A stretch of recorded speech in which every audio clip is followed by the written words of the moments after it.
Realisasi pembangunan flyover Patigalung pada tahun ini nampaknya akan segera terwujud.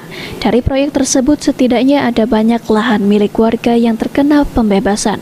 Salah satu warga yang memiliki rumah di pinggir Jalan Sudirman Prabumuli, Ibu Wati mengaku sudah mendapat sosialisasi akan pembangunan flyover Patigalung.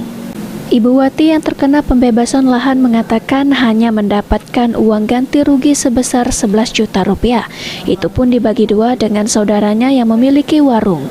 Menurutnya ganti rugi yang diberikan masih kurang dan di luar ekspektasi.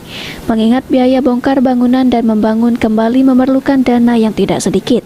Apalagi bangunan yang akan dibongkar merupakan tempat tinggal dan untuk mencari nafkah. Warga Prabumuli Barat sebenarnya sudah mengetahui bakal pembangunan flyover Patigalung dan menyetujui proyek tersebut. Akan tetapi mereka masih berharap kepada pemerintah Kota Prabumuli agar mendapatkan ganti untung yang sesuai. Kami Cak ini minta bantuannya dengan Pak Wali Kota, Cak Mano dipertimbangkan Pak, tolong. Cak kami ini bukan apa kan, susah taruhlah kan. Sedangkan kami di sini usaha itu makan di sinilah, minum di sinilah kan, tempat tinggal di sinilah. Jadi minta tolong dipertimbangkan itu kan, jangan kita lah susah dibuat tambah susah itu. Jadi ganti untung lah ya.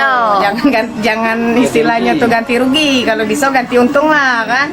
Jadi kita Beni Firdaus, PAL TV.